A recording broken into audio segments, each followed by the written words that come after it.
Yes, dear students, in this class we will study about processing of silk. देखिए हम silk के about पढ़ रहे थे अभी. Now we will study about processing of silk. Processing of silk. देखिए last class में आपने स्टडी किया कि सिल्क क्या होता है, ये स्टडी किया था. सिल्क को आप सिल्क वॉर्म से बाई कोकून कैसे तैयार करते हैं और उसका प्रोसेस क्या है. Okay students, how to make silk now we will study. Okay, देखिए in this process there are 4 steps. ये जो प्रोसेस होता है सिल्क बनाने का जो प्रोसेस है उसमें 4 स्टेप्स होते हैं. First one is sorting cocoons. Okay students, देखिए in this process the cocoons are sorted according to the color, size, shape and texture. Color, shape, size and texture. Okay students, देखिए इस process में क्या होता है, cocoons को colour, shape, size और texture के अकॉर्डिंग सॉर्ट आउट कर लिया जाता है, छांट लिया जाता है. Okay students, and these affects our final quality of the silk. और इसको फाइनल क्वालिटी ऑफ सिल्क के लिए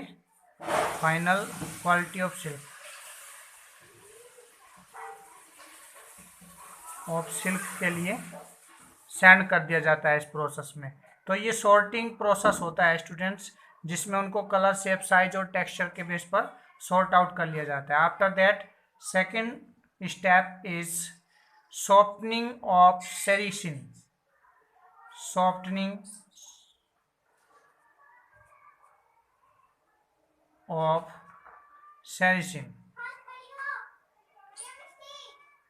देखिए इस प्रोसेस में क्या होता है students, silk filament is A double strand of fibre which is held together by A gummy substance called sericin. देखिए सिल्क फिलामेंट जो होता है वो डबल स्ट्रैंड ऑफ फाइब्रॉन का होता है, जो एक साथ एक गमी सब्सटेंस के थ्रू लगा होता है. गमी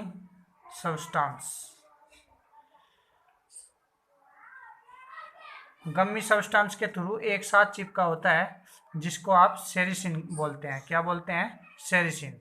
ओके स्टूडेंट्स, नाउ इस सेरिसिन को एक और नेम दे सकते हैं आप, सिल्क गम. इसको सिल्क गम भी बोल सकते हैं आप, सिल्क गम, क्योंकि ये एक गम्मी सब्सटेंस से एक दूसरे से चिपका होता है. So we can say silk gum to sericin. Okay student, now after sorting the cocoon. देखिए फर्स्ट स्टेप में हमने कोकून्स को सॉर्ट आउट कर लिया था. After sorting the cocoons they are put through a hot and cold water. उनको after sorting क्या करते हैं, उनको हॉट एंड कोल्ड वाटर में पुट कर देते हैं. देखिए दोनों टाइप का वाटर हमारे पास होता है और उनको अलग अलग प्रोसेस में हम लाते हैं. And in this series for getting one continuous thread. और इसको हम इस सॉफ्टनिंग के प्रोसेस में क्यों लाते हैं, for getting single continuous thread.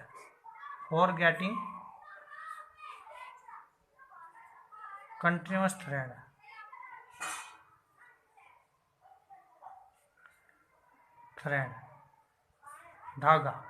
Okay students, after that number third step is reeling the filament.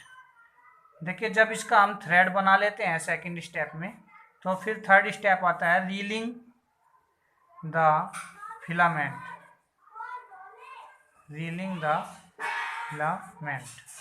Okay students, देखिए थर्ड प्रोसेस में रीलिंग करते हैं हम. इसका रीलिंग आप वैसे जान ही गए होंगे कि how to railing.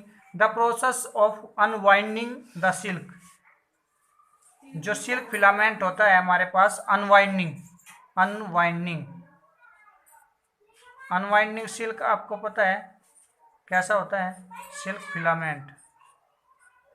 Unwinding silk filament जो कि ऐसे ही पड़ा होता है, वो ना तो रैप होता है, मतलब वो किसी एक सिस्टम में नहीं होता है। अनवाइंडिंग सिल्क फिलामेंट को क्या करते हैं, to make a thread of raw silk is called railing.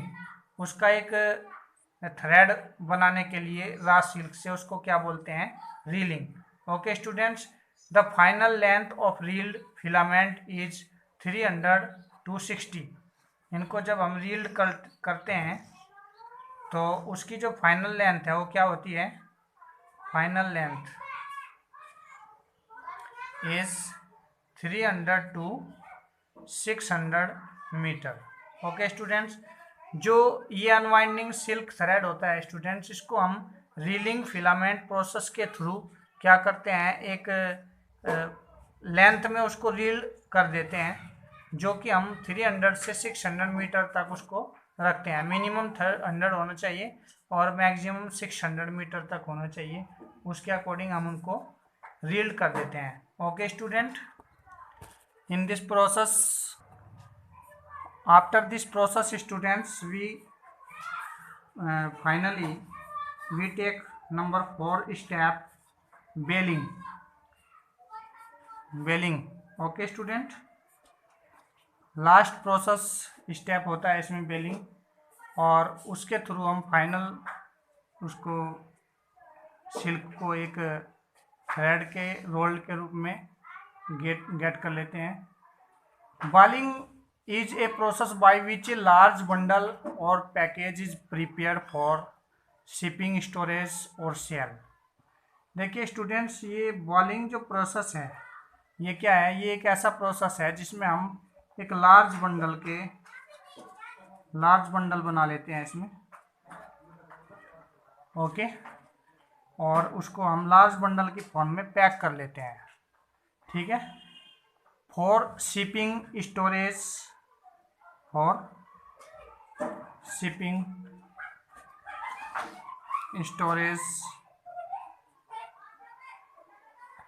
और sale etcetera. Okay student, firstly packed in small bundles called books.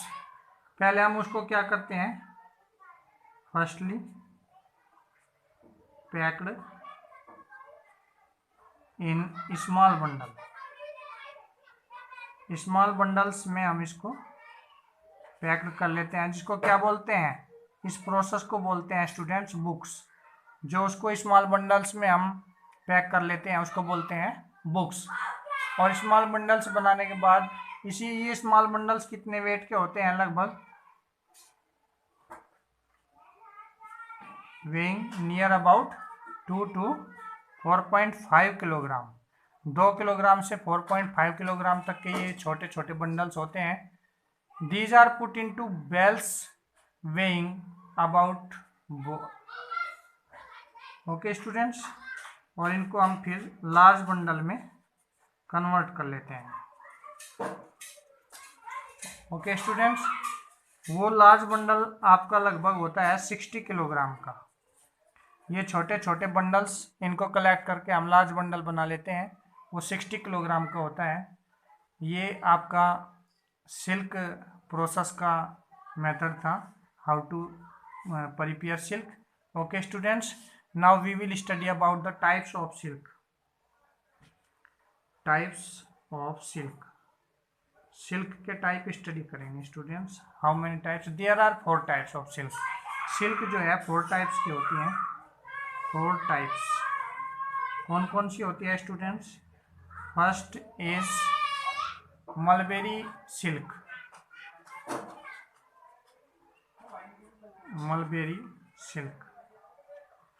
Second होती है आपकी तुषार सिल्क, और थर्ड होती है आपकी मूगा सिल्क, और नंबर 4 होती है स्टूडेंट्स आपकी एरी सिल्क। ओके, ये 4 टाइप्स ऑफ सिल्क होता है। Okay students, now uses of silk. Uses of silk. Silk के यूज कहाँ कहाँ होते हैं students? First, it is use in manufacture of clothing, dresses and curtains. Manufacturing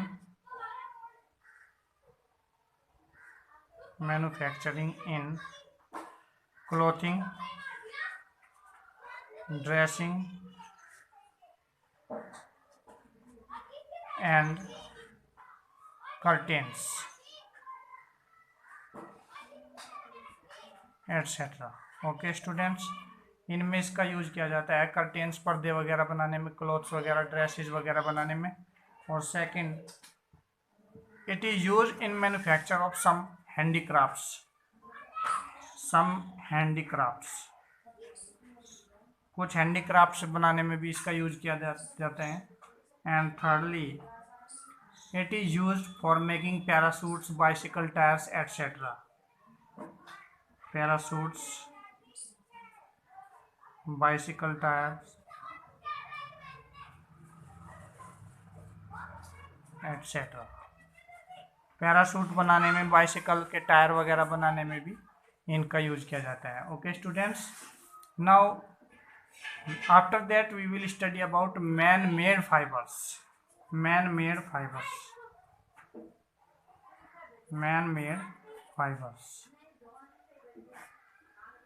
मनुष्य द्वारा बनाई गई फाइबर्स क्या है, जिनको आप आर्टिफिशियल फाइबर्स भी बोलते हैं, जिनको आप सिंथेटिक फाइबर्स भी बोलते हैं. देखिए, ये सिल्क वगैरह जो आप स्टडी कर रहे थे, सिल्क, वूल एटसेट्रा, ये थी आपकी नेचुरल फाइबर्स. और अब आप स्टडी करेंगे synthetic fibres. Man made fibres भी उनको आप बोल सकते हैं, आर्टिफिशियल फाइबर्स भी आप बोल सकते हैं. There are only 4 types of man made fibres. 4. First क्या है आपका? नाइलॉन. सेकंड क्या है आपका? रेयन. और थर्ड क्या है आपका? थर्ड है आपका पॉलिस्टर. 4 है आपका एक्रेलिक. ओके, ये 4 टाइप्स आपकी सिंथेटिक फाइबर्स होती है, which is called man made fibres. Firstly we will study about nylon. Nylon के बारे में स्टडी करेंगे स्टूडेंट्स. फर्स्टली देखिए, नाइलॉन कैसा फाइबर होता है. It is resembles silk and wool. ये क्या होता है एक्चुअली? आपका सिल्क टाइप होता है, सिल्क एंड वूल टाइप होता है. जब इसको हम बनाते हैं तो ये सिल्क और वूल की तरह लगता है. ओके स्टूडेंट्स, ये नेचुरल फाइबर नहीं होता है, बनाया जाता है, लेकिन सिल्क और वूल की तरह दिखाई देता है नाइलॉन. ठीक है. एंड प्रॉपर्टीज, क्या प्रॉपर्टीज होते हैं, क्या गुण होते हैं इसमें? Properties, yes students, it does not absorb water. It does not absorb water.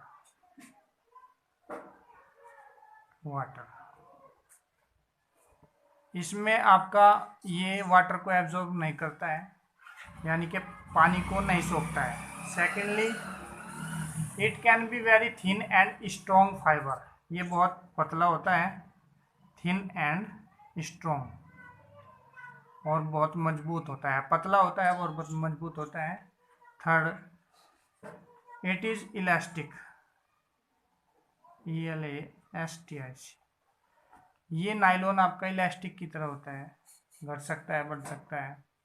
And number 4, it is not affected by fungus. Not affected by fungus. Not affected by fungus. ये fungus से प्रभावित नहीं होता है. Okay student, now uses. Yes students, uses of nylon. It is used in production of textiles.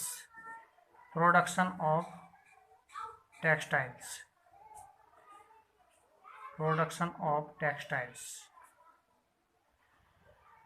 ये textiles क्या होता है? क्लॉथ्स। क्या होता है? क्लॉथ्स। क्लॉथ्स वगैरह के प्रोडक्शन में इसका यूज होता है। Okay students. Secondly, it is used as a plastic for making machine parts etcetera. कुछ मशीन्स के मशीन्स पार्ट भी बनाने में इसका यूज किया जाता है, जैसे वार्सल वगैरह होते हैं, पुली वगैरह। Okay students. And thirdly, it is used for making climbing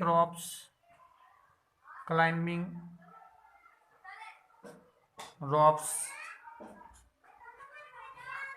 और parachutes, sports rackets etcetera. Musical instruments होते हैं, कुछ म्यूजिकल इंस्ट्रूमेंट्स होते हैं, उनको बनाने में भी इसका यूज किया जाता है। Okay students. कारपेट्स वगैरह बनाने में भी इसका यूज किया जाता है। जो आपके घरों में कारपेट्स वगैरह होते हैं, उसको बनाने में भी इसका यूज किया। Now we will study about second fibre, rayon. Rayon, देखिए रेयान क्या होता है? It is first man made fibre. ये फर्स्ट मैन मेड फाइबर है। सबसे पहले मनुष्य ने इसी फाइबर को बनाया था। Okay students. और यूएसए में इसको जो है बनाया गया था बाय वुड पल्प। ठीक है, ये फर्स्ट मैन मेड फाइबर है स्टूडेंट्स। एंड इसको जो है सोडियम हाइड्रोक्साइड का जो सॉल्यूशन होता है NaOH का, NaOH के सॉल्यूशन में इसको डुबा करके रखते हैं पूरी रात, और नेक्स्ट डे उसको हम ट्रीट करते हैं सनलाइट में, जिससे आपको ये येलो कलर का एक पल्प मिलता है, जिसको आप रेयान कहते हैं। और ये जो आपका मेथड होता है, इसको बोलते हैं viscose method students. Viscose method, viscose method. Okay students, इस मेथड से इसको बनाया जाता है। Okay, now we will study about uses of rayon. इसका यूज कहाँ पर किया जाता है? देखिए, प्रॉपर्टीज क्या है इसकी।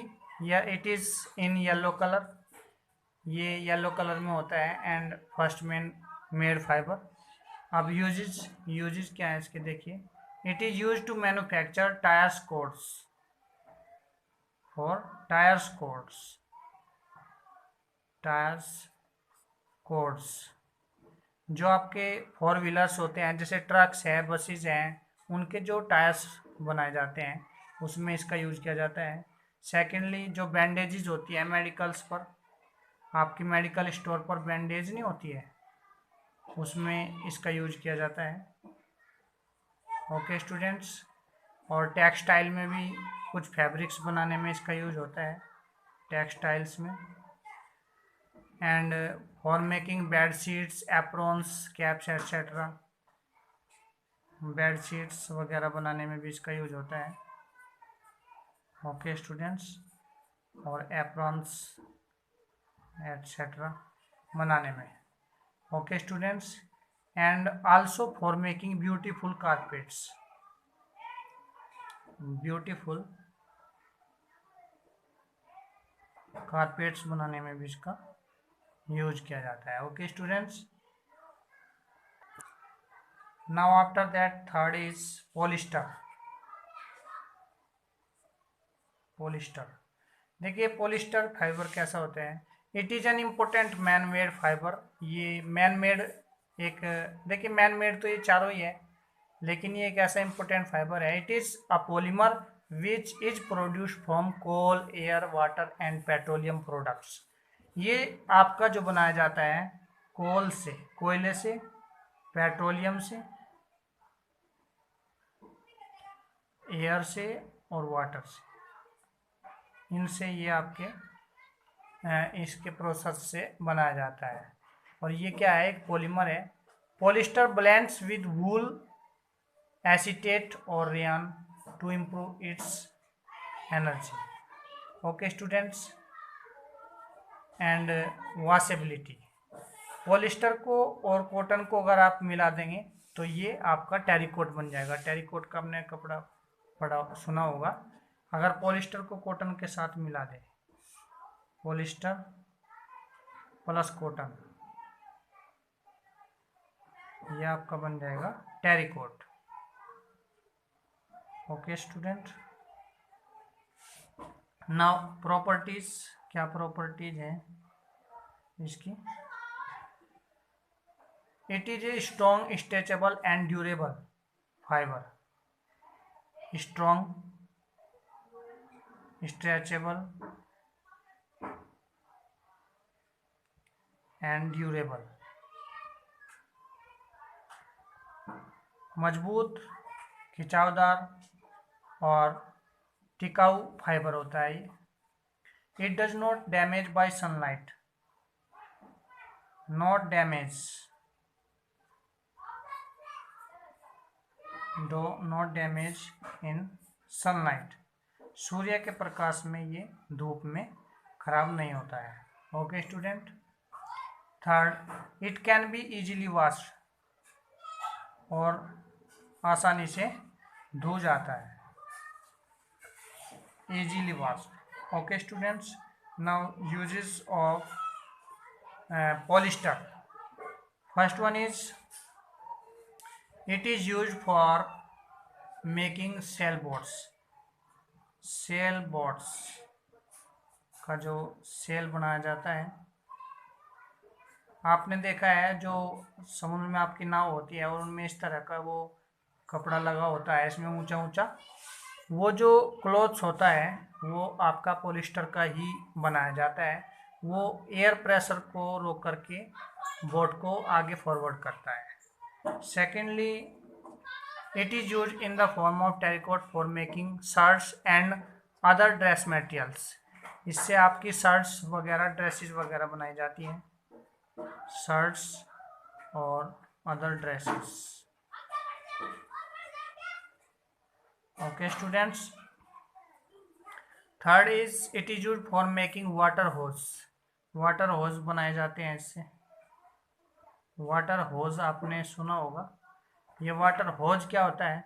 फायर ब्रिगेड की गाड़ी देखी है आपने, फायर ब्रिगेड वाले जो पाइप पकड़ के रखते हैं जिससे आग बुझाते हैं, वो वाटर होज होता है। Okay student. और it is use in the form of terylene for making saris and curtains. इससे आपकी साड़ियाँ और कर्टेन्स भी बनते हैं, पर्दे। ओके स्टूडेंट्स, वहाँ पर ये यूज किया जाए। And students, in the last we will study about last man made fibre number 4, acrylic, ACRYLIC, acrylic fibre. Okay student, it looks like wool, जैसे ऊन होती है ना, लुक्स लाइक वूल, जैसे ऊन होती है, ये ऊन की तरह दिखता है students. Most of shawls, blankets and sweaters are not made by pure natural wool. जो ज़्यादातर शॉल्स, ब्लैंकेट्स, कंबल्स वगैरह, स्वेटर्स वगैरह होते हैं, वो सब नेचुरल ऊन के नहीं बनाए जाते हैं, वे इसी के बनाए जाते हैं। नेचुरल ऊन के इसलिए नहीं बनाए जाते हैं because it is expensive, so these are made by a acrylic. ये जो है एक्रेलिक के बनाए जाते हैं क्योंकि ये सस्ता होता है, और नेचुरल जो वूल होती है ये ऊन की तरह दिखता है। नेचुरल ऊनी जितने भी कपड़े हैं वो सब इसी के बनते हैं, एक्रेलिक फाइबर के। ओके स्टूडेंट्स, प्रॉपर्टीज ऑफ, क्या है इसकी प्रॉपर्टीज? देखिए, इट इज लेस एक्सपेंसिव, सबसे बड़ी बात तो इसमें यही है, लेस एक्सपेंसिव। ये बहुत कम खर्चीला होता है, कम खर्चीला। Okay student. Second, it is more durable, more durable. और third is it can be dyed in desire colours, dyed in desire colours.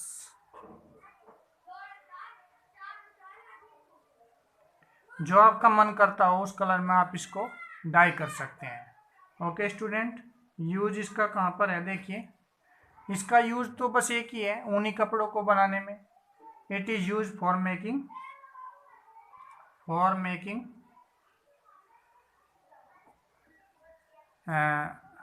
Sweaters, shawls and blankets,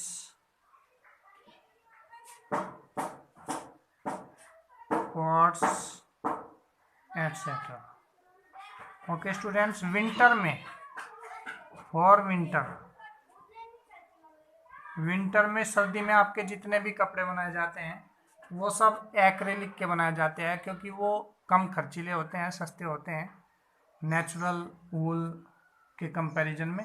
okay students, and इस topic के साथ ही with this topic acrylic fibre your chapter number 3 cloth material has finished.